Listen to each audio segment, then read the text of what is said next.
Hello and welcome to Maverick Dreamers and Thinkers. I'm Chloe Cho. Most of us spend so much time on our mobile phones, exchanging messages, photos, and video files, downloading apps, engaging in social media, playing games, and beyond. But do you ever wonder whether your devices are safe?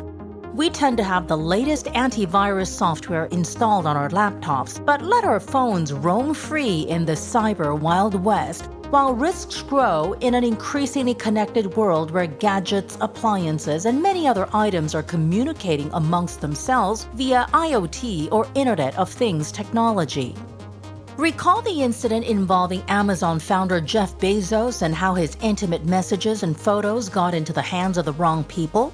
The source of the problem was traced to a file that he downloaded from a known contact, none other than the Saudi Crown Prince Mohammed bin Salman via WhatsApp. The case goes to show how vulnerable we are to spyware and malware, given the extent of activity on our mobile phones. If so, what can we do to prevent our devices from getting hacked?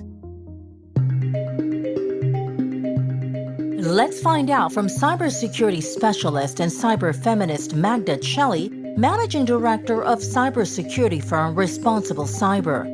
Magda is originally from Krakow, Poland, but has been living overseas for much of her life in North Africa, Europe, and the Middle East before moving to Singapore in 2015 with her business partner, Mikko Laaksonen. How do we protect ourselves from hackers and all sorts of extortionists out there? Because I was really baffled when I learned that Jeff Bezos, he had the whole hoo-ha over the woman who became his girlfriend or his mistress. And there was so much scandalous affair emanating from these images, under the waist images. And it appears that it was in fact a WhatsApp from MBS, the Saudi Crown Prince. Of course you open it, especially if you had met him in person. What should we look out for when we open a message, when we open a file on WhatsApp, in our email accounts, or whatever that we receive? First of all, it's very important to understand that internet is not the real world. So that means that when we are using any network or technology, we actually do not know who we are talking to. And this is a very important point, because as I can see you, for example, today and know who you are, as over the network, on your computer, on your mobile phone, even if you think you're talking to someone that you know, that person might be someone else. And if that point is not understood by everyone who's using the technology, then we will still end up opening links, opening attachments, clicking on things that install spyware and malware or other malicious programs on our devices. Our statistics say over 600,000 Facebook accounts compromised every day.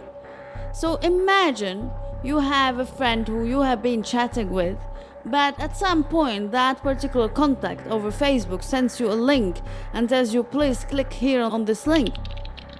You cannot trust the internet. You cannot trust what you see on the internet, because internet doesn't have the trust embedded, doesn't have security embedded. You always need to be on your guards. So if 600,000 Facebook accounts are compromised on a regular basis, that means that when all of a sudden somebody that we think we know, a former colleague, a relative, or whomever, if they all of a sudden get in touch with us out of the blue and say, hey, open this, then we should pay some precaution. Don't open attachment, don't click on random links. Especially if you're not expecting those. Another very similar case is on LinkedIn. So if randomly you receive a message, hey, I have seen your profile, I believe that you would fit in one of our confidential projects, please click on this link, that should actually raise some alert. Why someone randomly will send you over social media a confidential document from a client. Yeah, it really tickles our fancy whenever you have some emails saying, I am the only remaining descendant of this count of this royal family, the descendant of a billionaire, and we are happy to share our fortune with you, right? When something sounds too good to be true, it is. It is too good to be true. Alongside the 600,000 hacked Facebook accounts per day, hundreds of thousands of new malicious programs are created on a daily basis. Therefore, more than 1 billion malicious programs were registered in 2019, according to the AV Test Institute, an independent IT security research body. That is more than a twofold jump in just 4 years. If so, what can we do to better protect ourselves from malware, spyware, ransomware, and beyond? For a start, which chat app offers best encrypted private messenger service? Is there a way to know when you download something that spyware is infiltrating into your system? I would say currently we have so advanced tools around hacking and just spying tools that allow to be literally installed on devices with very minimal disruption. It might be very hard, especially on mobile devices. At least on the laptops and on the workstations, like we call it in the professional words, we can find ways. But again, is it 100% assurance? No, it is not. If we look at the statistics even, and this is something else that's very interesting, I think, for the common person on the street, thinking that whenever they have an antivirus, that will allow them to ensure that they do not have any viruses or any malwares, it's wrong. We have more than 250 or 300,000 new malicious programs, softwares that are created every day. Wow. What does it mean? It does mean that there is no tool in the world that can detect 100% of new malicious software. I own a Mac simply because I believe that it's going to protect me a little bit more than a PC. Is this just wishful thinking? This is actually a debate by so many users. I think there's a false sense of security. We tend to think that one brand might be more secure than the other. This is my personal opinion. I do think that there are certain controls that are embedded that are really good, that allows to mitigate or limit the attacks that happen on iOS or on Mac. However, if, for example, you have an Apple device and the device is what we call jailbroken, that means that you remove the manufacturer limitations, then do not expect any security at all. I would say anything could be installed. Additionally, when we are talking about those devices, usually, especially the mobile devices, usually the malicious software will not install itself by itself. So the end users or anyone, they install everything and anything. We see so many applications about beautify me, make me older, show me how my kids will look. And those do not actually ask you to pay as a user. Right. So how do they actually monetize that application? With data. So some of them might use it ethically, and therefore they ask you for consent, they anonymize the data. But what about the others? How do you know? You don't know, and that's the biggest mistake. So if someone needs to protect themselves online, the first thing is not to randomly trust anything that is out there. That's true. You've got 1.4 billion users of WhatsApp. You have all these other chat programs as well. You've got Line, you've got Telegram, you have WeChat. Are some chat apps actually more secure than the other? They are not all the same. Of course, it depends of why that particular application has been developed. One of the most commonly used by security professionals is Signal. Why? Because there are some security controls that are not present on WhatsApp. So, again, it really depends on the application, depends who developed the application, the brand, etc., and the goals. How do we make sure that what we use, the messages that we send are secure? Should we simply go back to the days of SMS when you actually had to pay? I definitely wouldn't recommend that. First of all, if you use some old technology, there might be weaknesses and vulnerabilities in that technology that will expose you even more. So that is one. The second point, of course, is what to do to reduce the risk, because it's like crossing the street. You never have the assurance 100% that nothing will happen. That's true. We need to do the same in the digital space. So one very simple control that reduces tremendously the risks of being hacked. is two-factor authentication, or what we call one-time passcode, when you receive a code on your mobile. This is something that is mostly free, a feature that is available by all the biggest social media platforms. And guess what? People, one, do not know it, and two, they do not even enable it when they do know about it. So if you don't take the security seriously for yourself as an individual, then, how can you protect yourself from the attacks? It's very much more harder to hack an account that has two-factor authentication, especially in particular when you are using mobile applications to receive the OTP like Google Authenticator or similar. It's the user's responsibility to enable that to help protect themselves. Magda's business partner Mikko Laaksonen couldn't agree more. As Responsible Cyber's Technical Information Security Officer, Mikko explains that it's always a delicate balance between making things easy to use and ensuring its safety and security, especially when it comes to digital payments. Security is hard for many reasons. One is the technical part, and one is the part that comes within the business. Whatever you do and you try to sell it to people, if it's hard to use, then the people don't like it, they don't buy it, it will not become popular. That's true. The internet is not very strong on authentication because authentication is based on three different corners. It's either secure, or it's either private, or it's easy to use. Now you can easily get two of these. You can get something that is very secure and easy to use, but then this will know so much about you that it's questionable that is it really are you giving too much information about yourself away? Or you can have something that's not very usable and it secures your information and it's private so that you are not giving away anything. But then it's hard to use and people don't like this. Is it simply the case that our technology is developing so quickly that there is obviously malware and spyware because there's so many loopholes that can come in to fill the gap? Yes, that's definitely a reason. And products need to get out fast now. One of the key drivers is be first on the market, first mover advantage is very big. So that's one reason.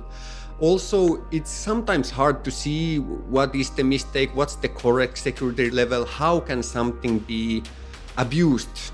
It's not always so evident. Many of the business models also nowadays still, they try to get the users first and then they start thinking about how do we make money for these users. For example, for WhatsApp, it's not yet clear. Monetization is probably somewhere there. Like Facebook they changed with ads and targeted advertising. How will they do it with WhatsApp? Given that so much cyber hacking, extortion, and spyware is being done via social media platforms, the simplest way to enhance security is to enforce two-factor verification as required for online banking so that accounts, even for social media, are protected beyond the username and password. It is a solution, but one that might be tough to enforce.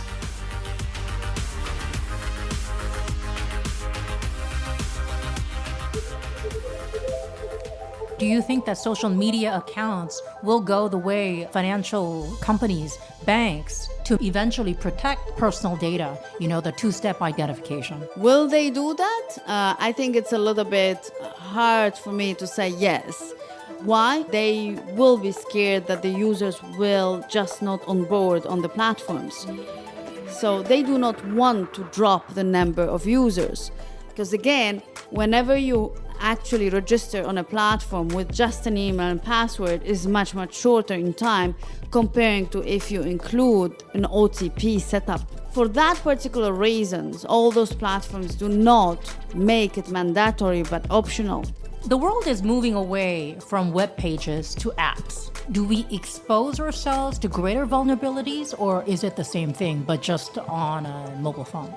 In my opinion, it's the same thing. We have 17,000 new vulnerabilities on average per day across different vendors, different solutions, different software, hardware. So it doesn't matter what you use. Every single technology will have weaknesses. The moment that weakness becomes public, then it might be exploited.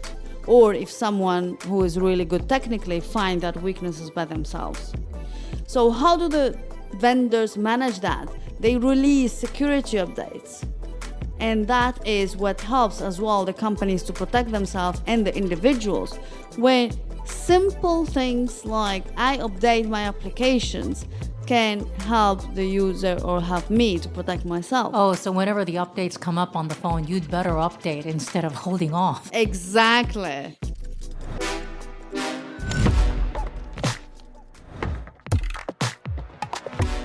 As fifth-generation technology promises to usher in an era of smart living, enabling everything from air conditioners and heating systems to coffee machines and ovens to communicate with each other, adding a dose of comfort and convenience to our lives, what are the cyber risks and vulnerabilities? There have been devastating consequences when armies of infected IoT devices delivered malware or conducted massive distributed denial of service or DOS attacks by controlling hundreds of thousands of unsecured connected devices. Such botnets have shot down a large portion of the internet, including Twitter, Netflix, CNN, and other major sites in 2016, as well as major Russian banks and the entire country of Liberia. One such botnet in October 2016 left much of the U.S. East Coast without internet access in what was initially feared as the attack of a hostile nation-state, but was proven to be the work of the Mirai botnet, with far less grand ambitions, to make some money off of Minecraft aficionados. This says a lot about the potential threats and risks out there. There's so much hype and hope about IoT and how it's going to get integrated into our social fabric. Does that mean that if a hacker breaks into our phone using spyware, our entire surroundings could become very vulnerable? The IoT, so Internet of Things, or just devices like you mentioned talking to each other, currently they do not have the right security controls or security by default. What does it mean? It means that they present for the cyber criminals an excellent entry point to the ecosystem. So if your fridge or smart TV is talking to all the other devices on the same network, and that particular device, smart TV or watch or fridge, doesn't have the right security embedded, that means that again, a criminal can use that device to get into your network and then access all the other devices. Yeah, which is kind of scary. And so basically, if it decides to light up your stove while you're not there, then, very easily your house can burn down. Is that a far-fetched scenario? In my opinion, it's very much possible and it's very realistic as well. So another example that perhaps some of the individuals already heard about is there were cameras, IP CCTVs that were installed. Parents had cameras in the house to ensure the security, for example, of their kids. And there was one website which actually connected and streamed in real time of those households. Why? Because there was no security embedded. They didn't put any passwords. They just put it on and they went, to work. Consequences can be dramatic, imagine. Oh yeah, especially with all the pedophiles and all the freakos out there. So it makes every sense that California this year enacted a law mandating all IoT gadget providers to actually encrypt their service, to create passwords. Absolutely. For example, I am not using any IoT device at home. Wow, why? I have a smart TV, but I'm not using it as well. Why? Because I consider that IoT manufacturers are not mature enough. So currently, I have worked with some startups where they were developing some devices, an IoT device. And when I see how they take in general, the considerations around security and privacy, I do not feel confident. They're trying to make the life of the consumer very much easier, interesting. So The most important for those startups who are building those products is to launch it to the market as soon as possible. That means that they will not include very high budgets for the security and privacy. They will first market it. What should people who are gradually introducing IoT into their homes do to protect themselves? First of all, and the very important point, is to assess where do you buy from the IoT and what does that particular device have as controls, security controls. Do they offer you some features that allow you to increase the security? And this can be like the two-factor authentication or a password or things like that. If there is nothing and you need to connect a device to a network, that means that you're exposing yourself. And the consequences could literally come down to people accessing your device by installing some spyware, by sending you an SMS, a WhatsApp, or any message through any of the chat functions, and then eventually infiltrating through your homes without even having to break in. Absolutely, they don't need to break in. The moment that a device is connected to the network, you're vulnerable.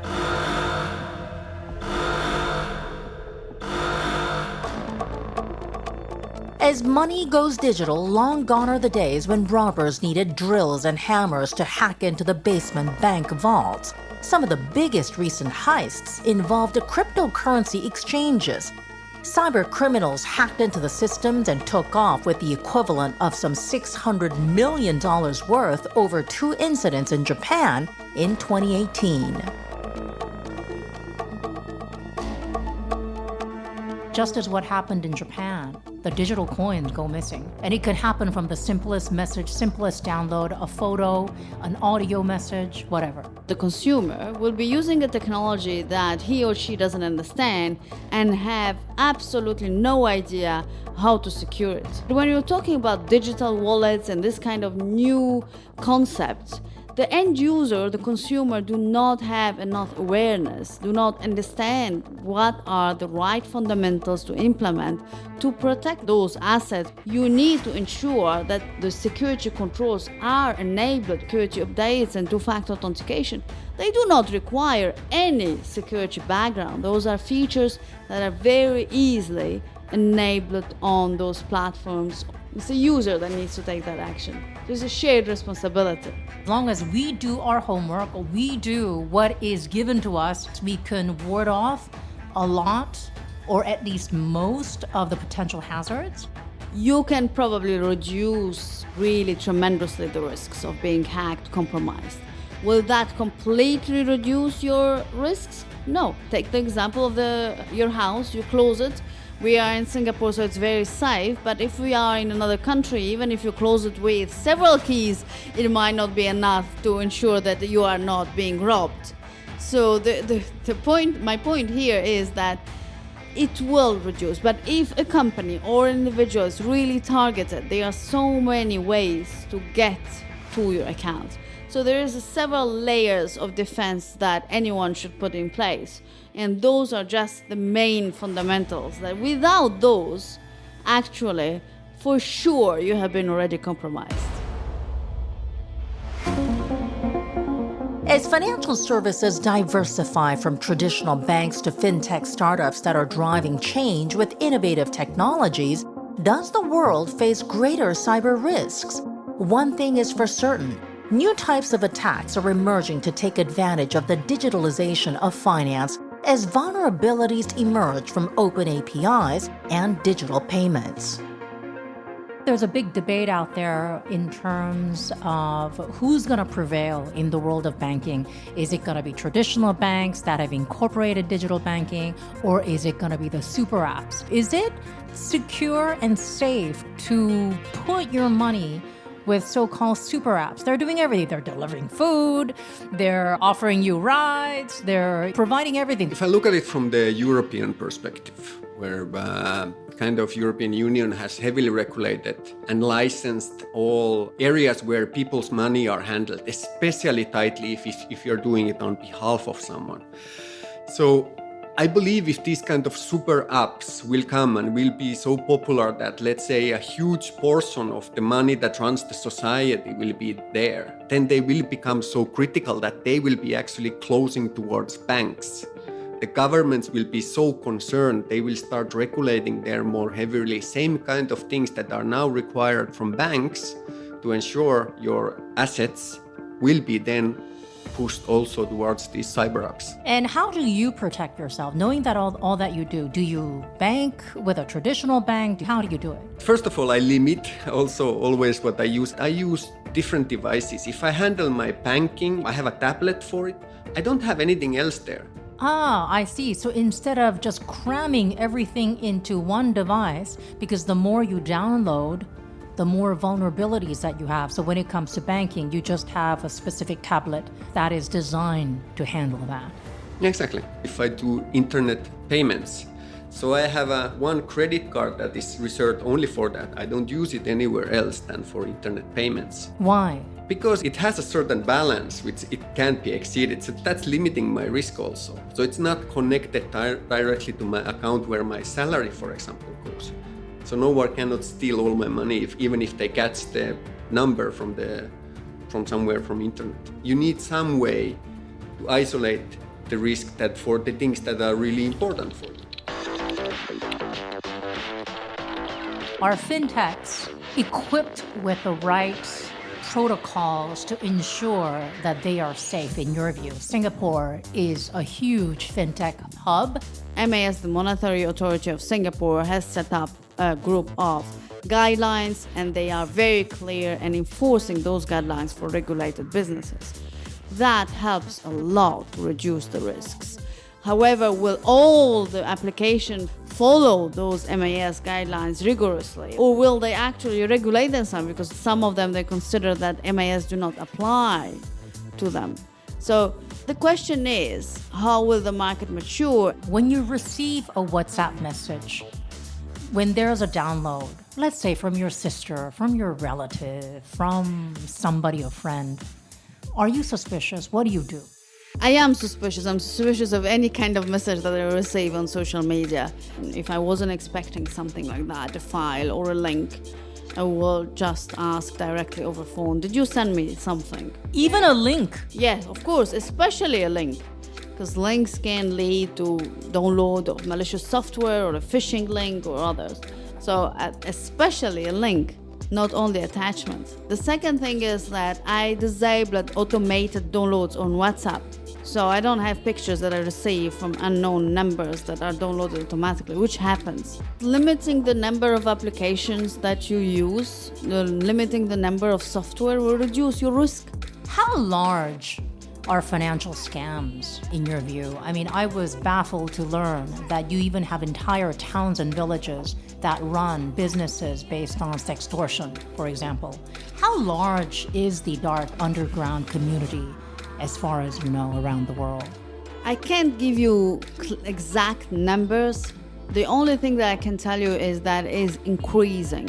And another scam that's related to this actually is the love scam, and that was very popular in Singapore even.